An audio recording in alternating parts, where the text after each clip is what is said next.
Today we're going to discuss about the coming of the Dajjal. Now we've got this time right now, from now till the day of judgment. We don't know how long it is, but all the major signs are about to come. The minor signs have gone by. Many of the minor signs, in fact, they say that there's probably one or two minor signs left. Like the whole of the river Euphrates is going to dry up and there's going to be a mountain of gold. It's going to leave a mountain of gold behind. Whether that's literal or metaphor, it's a metaphor, we don't know, but that's one of the signs still left as a minor sign. And another one is Imam Mahdi, the coming of Imam Mahdi. Now, the thing is that Imam Mahdi, I know there's a lot of people that will discuss about Imam Mahdi. Is he born? Is he out yet? Is he around? The thing is, nobody knows. And if anyone gives you ever a timeline of this is the date when this is going to happen or that is going to happen, forget it. That's not going to be the case, because Rasulullah sallallahu alaihi wasallam hasn't given us actual dates. What he did do, though, he gave in certain hadith, he gave, when this happens, then that's going to happen, or when this happens, then that will happen. Or generally, we understand from the hadith that certain things will come after other things. So one of the things that the Prophet sallallahu alaihi wasallam has told us is that the minor signs are going to take place first before the major signs, and the bridge between the minor signs and the major signs is Imam Mahdi. So for if Imam Mahdi doesn't come, or the true Imam Mahdi, there's going to be a lot of false Imam Mahdis around. There are people out there who claim to be Imam Mahdi, and you've got to stay away from them. Just like, look, when Rasulullah sallallahu alaihi wasallam, he talked about the black flags, right, coming from the east. Again, there's going to be many black flags. There's going to be many false ones. There's going to be a lot of false people trying to claim that they are that Rasulullah sallallahu alaihi wasallam talked about. But yet, you know what? We don't know until the real signs are there. So, what are the real signs that the Prophet sallallahu alaihi wasallam spoke about? You've got to look deep in the hadith, and you've got to see across the whole spectrum of what the Prophet sallallahu alaihi wasallam said. Because there's no point of you taking one particular hadith and saying that's it. This is it. This is all happening right now. You can't do that. I mean, there are speakers out there who have spoken about already coming of Ya'juj, Ma'juj, and so on and so forth. But it doesn't really make sense, because the Prophet ﷺ actually spoke about the fitnah of Ya'juj, Ma'juj coming after Dajjal has gone, and while Isa alayhi salam is here. That's when the fitnah of Ya'juj, Ma'juj happens. Okay. So anyway, look, let's not go into a deep debate about the Ya'juj, Ma'juj and when what's coming. We're here to discuss about the coming of Dajjal. Now, there's a Dajjalic system that takes place for Dajjal. So this also now, this now tells us that yes, some people have said that there's only a Dajjalic system, and some people have said there's only Dajjal. But the truth is, there's a Dajjalic system that takes place beforehand, and then the arrival of Dajjal happens. So the system itself, yes, we're living through it. There are a lot of things that are happening right now in the world that might be part of the system. Now, again, some of our young brothers and sisters, they get lost in this whole Illuminati thing, this whole, oh my God, Dajjal, this sign, that sign. I've seen this one eye thing here, there. Look, just please take a break, all right? One of the things not to do is to connect all the things that are not so clear cut. Now, we have one thing in Islam which is absolute clear cut, and something which is conjecture, right? You got to know the difference between the two. Even in logical thinking, whether it's critical thinking, whether it's philosophical thinking, whatever it is, something is known for certain and something is conjecture. Okay, now be very careful when you make that jump, right? So let me give you a quick idea of this. So something which is actually certain could be this. Look, that, okay, you saw this sign, you saw this one eye, you saw this pyramid with an eye on it. Okay, that's that, right? But then when you move beyond that, okay, you might say, okay, this is part of the Illuminati or something. Okay, fine. I'll accept that this sign is attributed to the Illuminati. That's still somewhat okay on concrete level. However, for you then to make a jump and say the Illuminati are, or this secret organization, or that media corporation, or this thing, or that organization, and all these governments, and they're all working together for this one big thing that's about to happen, That's now conjecture. For you to connect all those connections and say, this corporation, this many corporations, this and a country or these countries and these signs, they all mean, and the whole music industry and this, they're all coming to this one big organization. Look, you've now gone into the area of conjecture. For you to say how big a secret organization is, again, you've gone into an area that has got a lot of conjecture. It's got guesstimate work going on. You're guessing, you're speculating, you're making guesses. And please don't make this mistake. I've seen this mistake happen again and again with our young brothers and sisters. Even there's people in their 20s, 30s, 40s who are caught up with this and thinking, yeah, I know the signs of sin. Look, get your concrete facts in one area, and everything else which is conjecture, just say to yourself that, you know what, I'll just keep that at a distance. May not be true, right?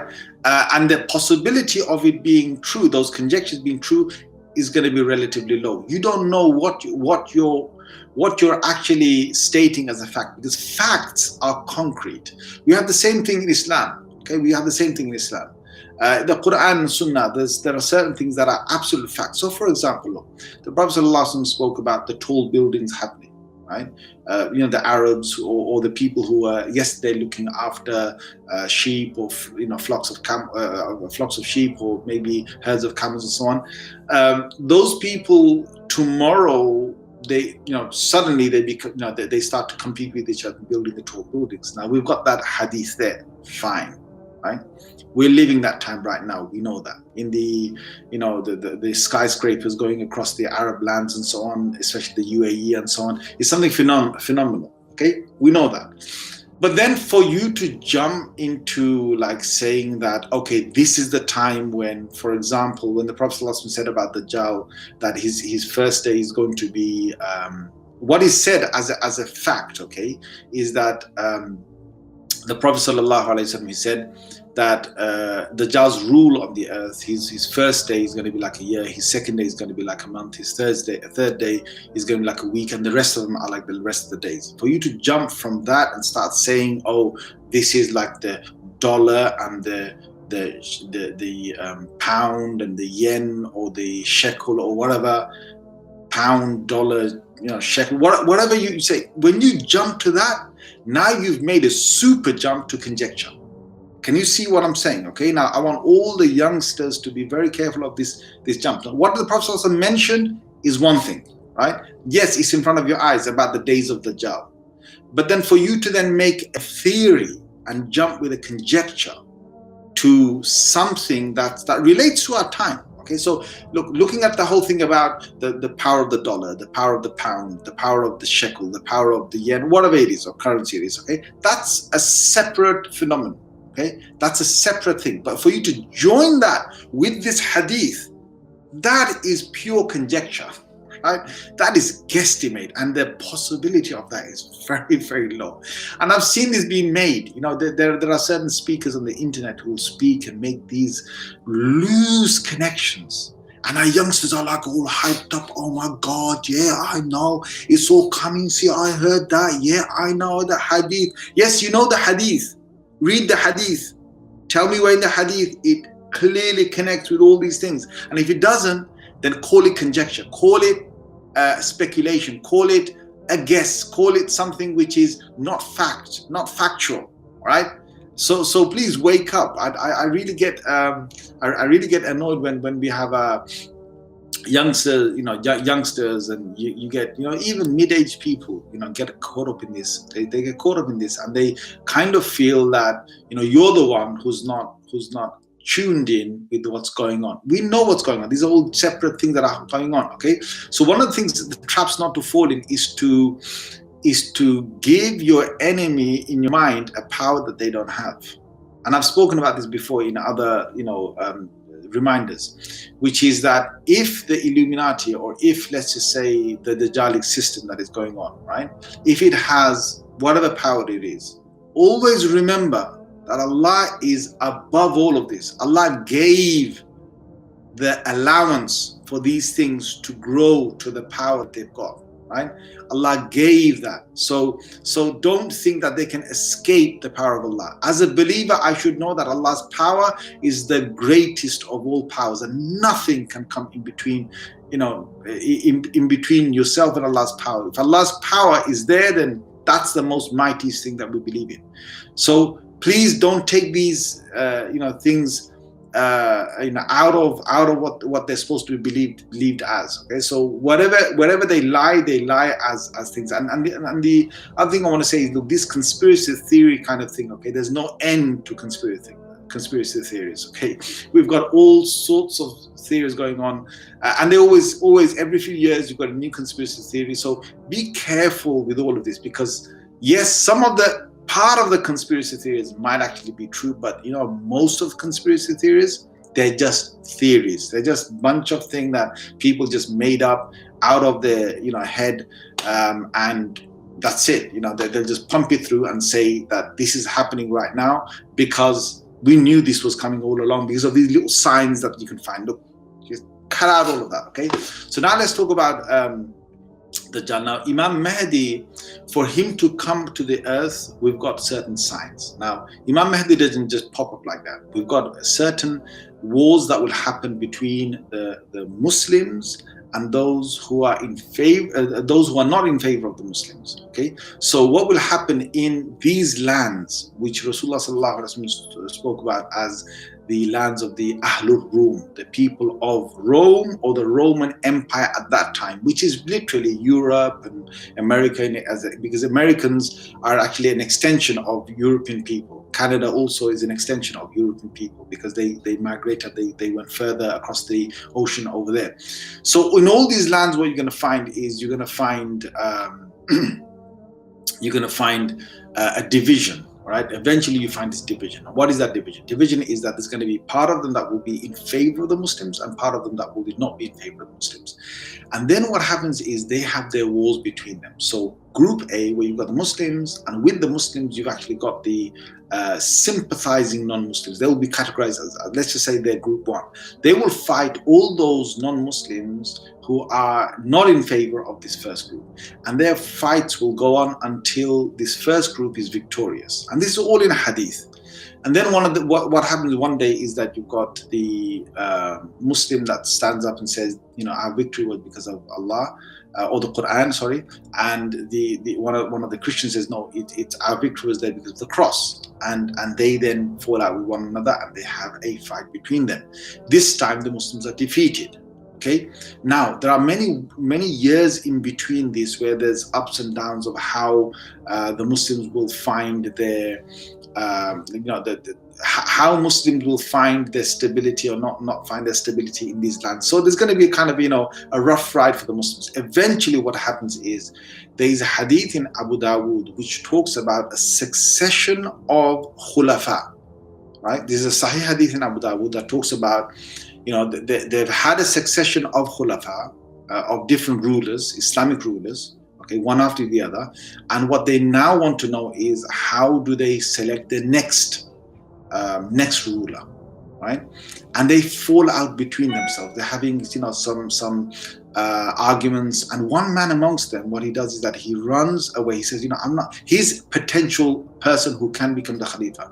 What he does is that he runs away. He goes to فَهُوَ هَارِبٌ إِلَى Makkah. He says that he's going to run away to Makkah al-Mukarramah. When he goes to Makkah, he doesn't want to do with any of this, right? And these potential, people who can be selected as leaders, they say, where's that guy gone? And somebody says he's gone all the way to Makkah. So they go, all of them go to Makkah. They say, look, we want to give that guy leadership because he's the only one that never wanted the leadership. They go to Makkah, they find him between Rukn Yamani, they find him right in front of the Kaaba between two of the corners. And what they do is they actually force him in a way, not force, but they kind of say, we're not going to accept any other thing, but we want you to become the leader. Just as the Ummah did with Abu Bakr radiallahu anhu after the demise of the Prophet sallallahu alaihi wasallam, that they said, we're not going to accept anyone else except for you. So when they do that with this leader, now nobody knows who this is. Nobody knows if this is the real Mahdi or not, right? How do we know? From a separate hadith in Sahih Muslim, where the Prophet ﷺ speaks about there's many different fronts in Asham, in the greater Syria, and they then come all the way down to Mecca to try and kill this leader and all those who appointed him. When they come to a place called Bayda near Medina Munawwara, this has been mentioned in several ahadith, the whole earth sucks them inside with all their belongings, all their cavalry, all their whatever they might have with them, all their weapons and arsenal and so on. It sucks them inside. When that incident happens, then people know that that person we just gave the bay'ah to is the Imam Mahdi. Okay, so we don't know how many years there is for that to actually happen. It could be years, just years. It could be decades. It could be centuries. Honestly, we don't know. I'll tell you why. Because about 1,000 years ago, approximately 900,000 years ago, when the Tatars came and they came straight down to the Muslim lands. Do you know that the great scholars in Damascus, they closed themselves in the masjid of Damascus and they said, we've read all the signs and this is the time that Imam Mahdi is going to come out. We're just going to wait for him and then we're going to crush the Tatars. Then Imam Mahdi never came. This was about 800-900 years ago, my friend. So can you see, sometimes you may read signs, you might get them wrong. So we don't know. The whole thing about the Prophet ﷺ is that for us to be, for us to do our actions. The whole point of this whole thing about Dajjal coming out, look guys, I can see a lot of comments coming up, right? If you haven't, I want to say this one thing to you, right? A lot of people send comments and they're like the biggest, naysayers and guys who know everything's going to happen, and they want to say, you don't know what I'm talking about. I've read this, or I've seen these lectures and I know what's going on. Guys, are you even there for Fajr? I just want to say that to you, because a lot of these guys, I'll be very honest with you, they're not there for Fajr. They're not there joining their local Imam for Fajr. And they're waiting for Imam Mahdi. Your local Imam, like let's say, I know we've got the lockdown right now, but when the lockdown is not here, and then you've got the masjids that are open every morning, there's Fajr going on, right? And there's people that can't make it to their local masjid for Fajr. And they're like, yeah, Imam Mahdi, this Dajjal, this Illuminati, this, what nonsense are you on? What planet are you on? Because you can't even make it for Fajr to the masjid. So don't give me all these comments that are coming up, or you don't know this, you don't know that. Don't give me none of that, right? If you haven't got your deen intact, if you haven't got your faraid intact, if you haven't got your sunnahs in place, if you haven't got, if you're not practicing it, if you don't even know how to read the Quran with tajweed, a lot of these guys sitting on, honestly, you're wasting, what has shaitan done to you? I feel like saying, waste man right now. You're sitting there all day on your laptop, on your computer, and you're following all these videos, YouTube videos, and you're downloading it all in your brilliant head of yours, right? You're doing all of that. And guess what? You don't even know how to read the Quran with tajweed, which is a fard, an obligation from Allah. Once I met this guy, I just want to say this, right? I met this guy who was talking about the whole, he's going to have the Khilafah coming back, and he's basically active, and he argued with me for about a decade, right? I'm telling you something true, right? For a decade. And then when the whole buzz went out, you know what happened? La ilaha illallah. One day, after all the buzz went, when these guys wake up, I tell you when they wake up, I always have this theory, right? These guys wake up, these conspiracy theorists, and everything, they know everything, and you're the only one who doesn't know anything. You know what happens? They wake up when two things happen. Either they get married and they get a life, or they get a job, right? These two things wake them up, because then they get serious, right? People who got nothing else to do sit there all day and just following all these conspiracy theories and so on and so on. So this, I know this hadith, this is going to happen, and that's going to happen, and that's going to happen, right? So that's what actually, that's what happened. So this guy, what happened? You know what happened? After 10 years of being against me in the local area, right? One day he comes up to me and says, Imam, you know what? Can you just check my Surah Fatiha? So I sat there, I said, okay, read your Surah Fatiha. When you read Surah Fatiha, you know what? That Surah Fatiha is, they say, nah, it wasn't happening. That Surah Fatiha was not proper.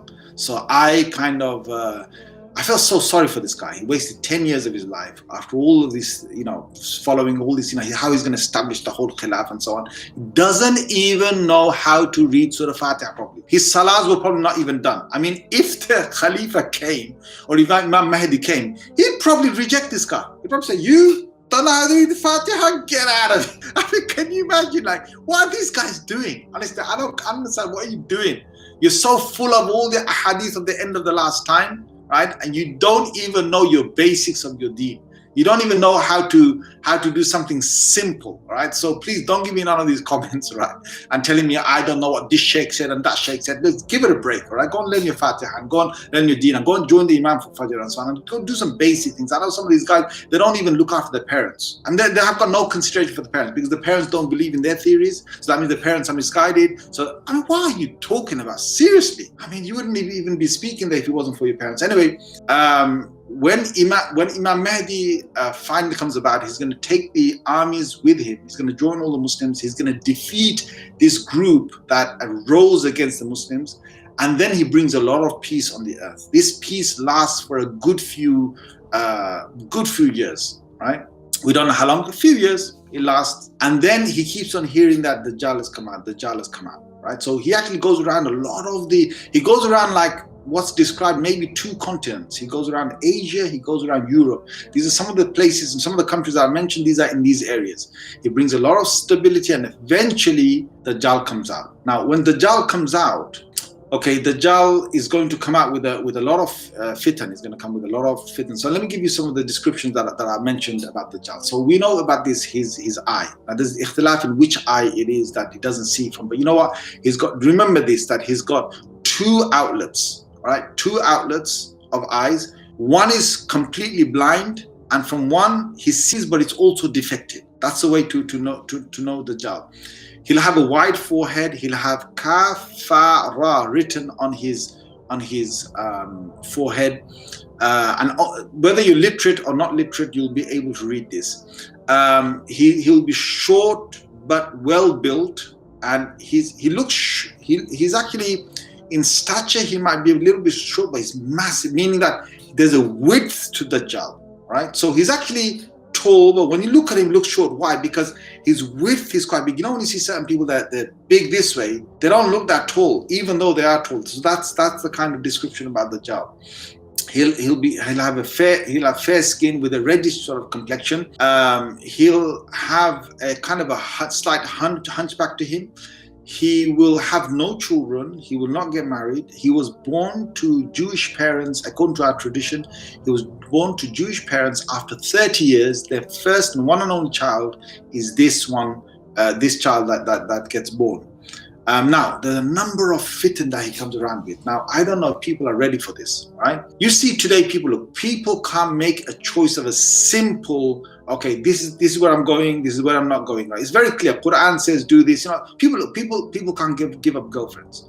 People can't give up drugs. People can't give up their bad habits. And you telling me, right, in a time where people can't even get off their phone, people can't stop watching these tens and hundreds of videos on Instagram, Facebook, and TikTok, and Snapchat, and whatever else it is. People can't stop that. They can't stop it. People can't stop. They're hooked onto PlayStation 4. They're hooked onto Xbox One. Okay, they're hooked onto so many things that are just drawing. How many people have we got addicted to these things? And are you telling me that when they see a man coming with real fire that looks like fire, and he comes with a garden, or in another narration he says water, and he tells people to jump into the garden or the water, and Rasulullah ﷺ said, when you see him come, this is Dajjal coming, when you see that coming, he told us ﷺ to jump into the fire. So you've got to go against everything. You're feeling the heat here,